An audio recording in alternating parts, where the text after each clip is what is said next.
اصحاب الخدود۔ اصحاب الخدود لفظی معنی ہے اہل خندق۔ وہ مومن تھے جنہیں خدا پر ایمان لانے کی وجہ سے آگ کی گھڑیوں میں پھینک دیا گیا تھا۔ اصطلاح حدود کا مطلب ہے زمین میں نالی یا خندق۔ اس سے مراد وہ گڑھیں ہیں جن میں مومنین کو ان کے ایمان کی وجہ سے ڈالا اور جلایا گیا۔ اس طرح مارے جانے والے مومنین کو اصحاب الخدود کہا جاتا تھا۔ تاہم بعض کا خیال ہے کہ اصحاب الخدود دراصل ان کافروں کو کہتے ہیں جو مومنوں کو اذیت دیتے تھے۔ حضرت صہیب رضی اللہ تعالیٰ عنہ سے روایت ہے کہ رسول صلی اللہ علیہ وسلم نے فرمایا، تم سے پہلے ایک بادشاہ رہتا تھا اور اس کے پاس ایک دربار جادوگر تھا۔ جب وہ جادوگر بوڑھا ہوا تو اس نے بادشاہ سے کہا، میں بوڑھا ہو گیا ہوں، میرے پاس کوئی نوجوان لڑکا بھیج دو کہ میں اسے جادو سکھا دوں۔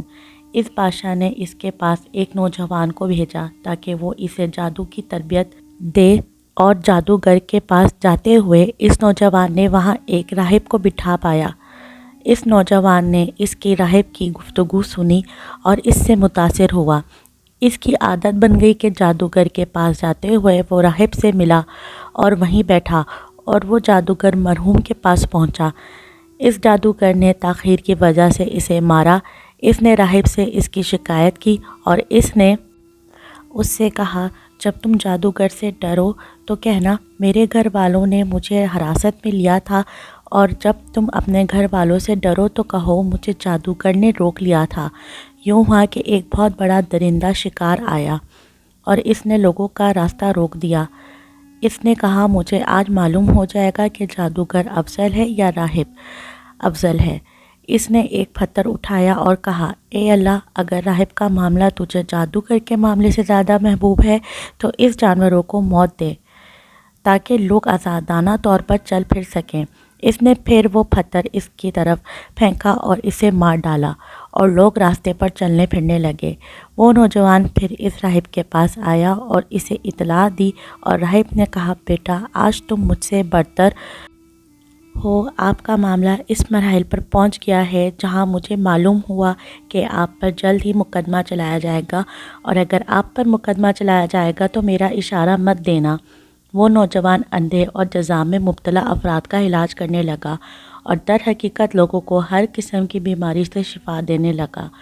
بادشاہ کے ایک ساتھی نے جو اندھا ہو چکا تھا اس کی خبر سنی تو وہ بہت سے تحفے لے کر اس کے پاس آیا اور کہنے لگا، اگر تم مجھے ٹھیک کر دو تو یہ سب چیزیں اکٹھی کر کے تمہاری ہو جائیں گی۔ کہا جائے میں خود کسی کا علاج نہیں کرتا، اللہ ہی شفا دیتا ہے، اور اگر تم اس پر ایمان لاؤ۔ اور اللہ نے اسے شفا دی، اور وہ بادشاہ کے پاس آیا اور اس کے پاس بیٹھ گیا جیسا کہ وہ پہلے بیٹھا کرتا تھا۔ بادشاہ نے اس سے کہا، تیری بینائی کس نے بحال کی؟ اس نے کہا، میرے رب۔ تو آپ نے فرمایا، اس کا مطلب ہے کہ تمہارا رب میرے سوا ایک ہے؟ اس نے کہا، میرا اور تمہارا رب اللہ ہے۔ تو اس بادشاہ نے اسے پکڑ لیا اور اس کو ایذا دیتے رہے یہاں تک کہ اس نے اس لڑکے کا اشارہ دیا۔ اس طرح اس نوجوان کو بلایا گیا اور بادشاہ نے اسے کہا، اے لڑکے، مجھے یہ بات پہنچ گئی ہے کہ تو اپنے جادو میں اتنا ماہر ہو گیا ہے کہ تو اندھے اور کوڑھ کے مریضوں کو شفا دیتا ہے اور فلاں کام کرتا ہے۔ تو اس نے کہا، میں کسی کا علاج نہیں کرتا، اللہ ہی شفا دیتا ہے۔ اور اس بادشاہ نے اسے پکڑ لیا اور اسے عذاب دینے لگا۔ تو اس نے راہب کا اشارہ دیا۔ اس طرح راہب کو بلایا گیا اور اس سے کہا گیا کہ تم اپنے مذہب سے پھر جاؤ، تاہم اس نے ایسا کرنے سے انکار کر دیا۔ اس نے آری لانے کا حکم دیا، اور جب یہ ہو گیا اس سے بادشاہ نے اسے اپنے سر کے بیچ میں رکھا اور اسے ٹکڑے ٹکڑے کر دیا یہاں تک کہ ایک حصہ گر گیا۔ پھر بادشاہ کے درباری کو لایا گیا اور اس سے کہا گیا کہ اپنے دین سے پھر جاؤ۔ خشک ہو کر اس نے ایسا کرنے سے انکار کر دیا، اور آری اس کے سر کے بیچ میں رکھ دی گئی اور اس کا ایک حصہ نیچے گرنے سے پھٹ گیا۔ پھر اس نوجوان کو لایا گیا اور اس سے کہا گیا کہ اپنے دین سے پھر جاؤ۔ اس نے ایسا کرنے سے انکار کر دیا اور اسے اس کے درباریوں کے ایک گروہ کے حوالے کر دیا گیا، اور اس نے ان سے کہا اسے فلاں پہاڑ پر لے جاؤ، اسے اس پہاڑ پر چڑھاؤ، اور جب تم اس کی چوٹی پر پہنچو اس سے کہو کہ وہ اپنے ایمان کو چھوڑ دے، لیکن اگر وہ ایسا کرنے سے انکار کرے تو اسے پہاڑ سے نیچے پھینک دو۔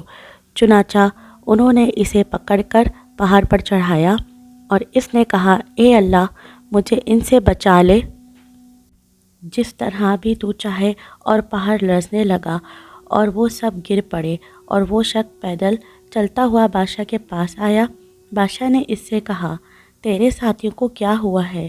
اس نے کہا اللہ نے مجھے ان سے بچا لیا۔ اس نے اسے دوبارہ اپنے چند درباریوں کے حوالے کیا اور کہا اسے لے جاؤ اور اسے ایک چھوٹی کشتی میں لے جاؤ، اور جب سمندر کے بیچ میں پہنچو تو اس کا دین چھوڑ دو، لیکن اگر وہ اپنا دین نہ چھوڑے تو اسے پھینک دو پانی میں۔ تو وہ اسے لے گئے، اور اس نے کہا اے اللہ مجھے ان سے اور جو کچھ وہ کرنا چاہتے ہیں ان سے بچا۔ کچھ ہی دیر میں کشتی پلٹ گئی اور وہ ڈوب گئے، اور وہ چلتا ہوا بادشاہ کے پاس آیا، اور بادشاہ نے کہا اسے تیرے ساتھیوں کو کیا ہوا ہے؟ اس نے کہا اللہ نے مجھے ان سے بچا لیا، اور اس نے بادشاہ سے کہا تم مجھے اس وقت تک قتل نہیں کر سکتے جب تک کہ تم وہ کام نہ کرو جو میں تم سے کہتا ہوں۔ اور فرمایا وہ کیا ہے؟ آپ صلی اللہ علیہ وسلم نے فرمایا تم لوگوں کو میدان میں جمع کرو اور مجھے درخت کے تنے سے لٹکا دو، پھر ترکش سے تیر پکڑ کر کہو میں اللہ کا نام جو نوجوان لڑکے کا رب ہے، پھر تیر مارو، اور اگر تم نے ایسا کیا تو مجھے مار ڈالو گے۔ چنانچہ اس بادشاہ نے لوگوں کو ایک کھلے میدان میں بلایا اور اس لڑکے کو ایک درخت کے تنے سے باندھ دیا، پھر اس نے اپنے ترکش سے ایک تیر پکڑا اور پھر اس تیر کو کمان میں رکھا اور کہا اللہ کا نام جو نوجوان لڑکے کا رب ہے، پھر اس نے تیر مارا اور اس نے اس کے مندر کو کاٹ لیا۔ اس لڑکے نے اپنے ہاتھ بیت المقدس پر رکھے جہاں تیر نے اسے کاٹا تھا، اور وہ مر گیا۔ اور لوگوں نے کہا ہم اس نوجوان کے رب پر ایمان رکھتے ہیں، ہم اس نوجوان کے رب پر ایمان رکھتے ہیں، اس نوجوان کے رب پر ایمان رکھتے ہیں کی تصدیق کریں۔ درباری بادشاہ کے پاس آئے اور اس سے کہا گیا کیا تم دیکھتے ہو کہ اللہ نے اصل میں وہی کیا جو آپ نے روکنا تھا؟ انہوں نے لوگ اصحاب الاخدود رب پر اپنے ایمان کا اعصاب کیا ہے؟ اس نے بادشاہ راستے کے اہم مقامات پر گھڑے کھودنے کا حکم دیا۔